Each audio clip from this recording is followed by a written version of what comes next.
MP board class 12 वाले सभी students का आज अर्थशास्त्र विषय का पेपर होने जा रहा है और सभी छात्रों को इस क्वेश्चन पेपर को ध्यान से देखना है, क्योंकि पूरा का पूरा जो पेपर है आपको परीक्षा में दिया जाएगा और आपसे पूछा जाएगा। इसलिए आप यहाँ से एक भी क्वेश्चन मिस ना करें। और एक और बात मैं बता देता हूँ, 5 बजे जैसे ही आपका पेपर छूटेगा तो आपकी जो पेपर का आंसर शीट होगी वो मेरे द्वारा बता दी जाएगी। तो बिल्कुल सभी बच्चे वीडियो को लाइक जरूर करें और चैनल पर नए हैं तो चैनल को सब्सक्राइब जरूर करके रखना है, ठीक है। और क्वेश्चन को याद करके ही जाना है, क्वेश्चन छोड़कर एक भी क्वेश्चन छोड़कर नहीं आना है।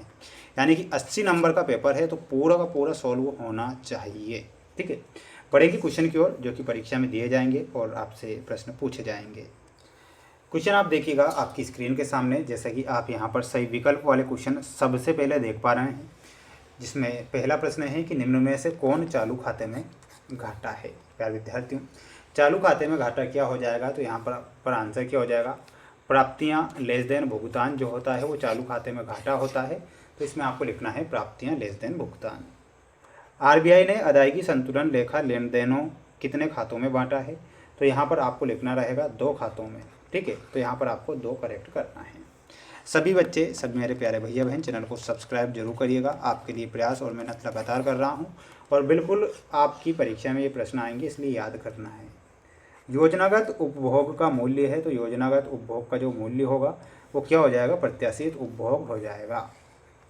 सीमांत बचत प्रवृत्ति का सूत्र क्या होता है, तो वो हो जाएगा समकोण त्रिभुज C बटा समकोण त्रिभुज Y, ठीक है। ये आपको यहाँ पर करेक्ट करना है। नेक्स्ट क्वेश्चन है कि उपभोग मांग का सबसे महत्वपूर्ण निर्धारक क्या होता है, तो सबसे महत्वपूर्ण जो निर्धारक हो जाएगा वो निबल आय होगा।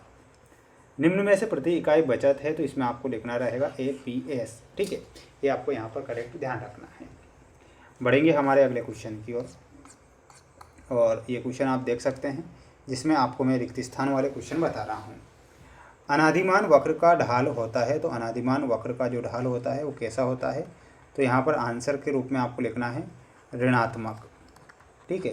तो इसमें आपको ऋणात्मक लिखना है। कुल उपयोगिता में परिवर्तन की दर को क्या कहते हैं, तो उसे सीमांत उपयोगिता बोला जाता है। तो यहाँ पर आंसर हो जाएगा सीमांत उपयोगिता, ठीक है। उत्पादन फलन आगतों एवं निर्गत में संबंध बताता है, तो इसमें आंसर लिखना है निर्गत। कुल लागत मल्टीप्लाई क्या हो जाएगा, कुल लागत बराबर औसत लागत क्या हो जाएगा, तो इसमें आपको लिखना है औसत लागत मल्टीप्लाई मात्रा। पूर्ण प्रतियोगिता में फर्म का मांग वक्र का होता है, तो वो कैसा होता है, तो इसमें आपको लिखना है लोचदार होता है, तो लोचदार लिखना है। यहाँ पर 20/30 मल्टीप्लाई 800/200 निम्न समीकरण में पूर्ति की लोच कितनी हो जाएगी, तो 2.67। तो ये आपको यहाँ पर करेक्ट करना है। नेक्स्ट देख लीजिएगा, ये सत्य वाले क्वेश्चन आएंगे। उत्पादन की प्रति इकाई की कुल स्थिर लागत को औसत लागत कहते हैं, तो ये क्या हो जाएगा, गलत हो जाएगा। जब सीमांत लागत 0 होती है तब कुल लागत न्यूनतम होती है, गलत होगा। पूर्ति वक्र का ढाल ऋणात्मक होता है, गलत। मांग वक्र के बाईं ओर शिफ्ट होने पर वस्तु की कीमत कम होती है, सत्य लिख कर आना है। सरकार द्वारा किसी वस्तु या सेवा की उच्चतम निर्धारित कीमत को कीमत तल कहते हैं। श्रम का सीमांत संप्राप्ति उत्पाद बराबर सीमांत लागत मल्टीप्लाई श्रम का सीमांत उत्पाद, ये गलत हो जाएगा, ठीक है। स्क्रीनशॉट लेना है। बढ़ेंगे अगले क्वेश्चन की ओर। माय डियर फ्रेंड्स, क्वेश्चन आप देखिएगा, ये जोड़ी रहेगी आपकी स्क्रीन के सामने, ध्यान से जोड़ी को देखें। सकल घरेलू उत्पाद, तो सकल घरेलू उत्पाद में आपका हो जाएगा GDP माइनस मूल्यह्रास। सकल राष्ट्रीय उत्पाद में आपका option number D GDP plus NFIA। शुद्ध घरेलू उत्पाद में आपको NDP प्लस मूल्यह्रास। निवल निवेश में मिलाना है सकल निवेश माइनस मूल्यह्रास।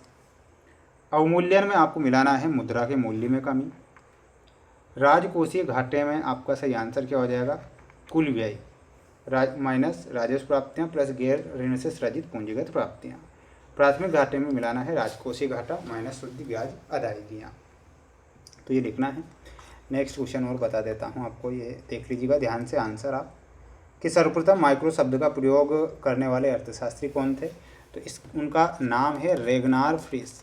क्या है, तो यहाँ पर आपको लिखना है रेगनार फ्रिश।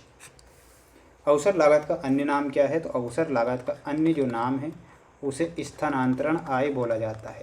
क्या बोला जाता है? स्थानांतरण आय। चाय एवं कॉफ़ी किस प्रकार की वस्तुएं हैं? तो इसमें आपको लिखना है प्रतिस्थापन। क्या लिखना है? प्रतिस्थापन।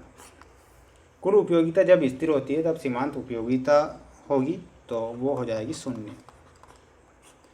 विनिमय दर का निर्धारण मुद्रा का कौन सा कार्य करता है? तो इसमें आपको लिखना है माध्यमिक कार्य।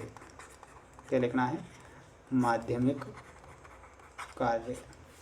बैंक दर में परिवर्तन कौन कर सकता है? तो इसमें आपको लिखना है RBI। राजस्व घाटे का सूत्र क्या होता है? तो इसमें लिखना है राजस्व घाटा बराबर होता है कुल राजस्व व्यय। क्या लिखना है?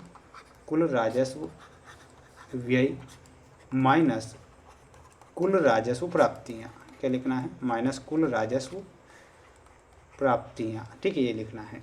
स्क्रीनशॉट ले सकते हैं।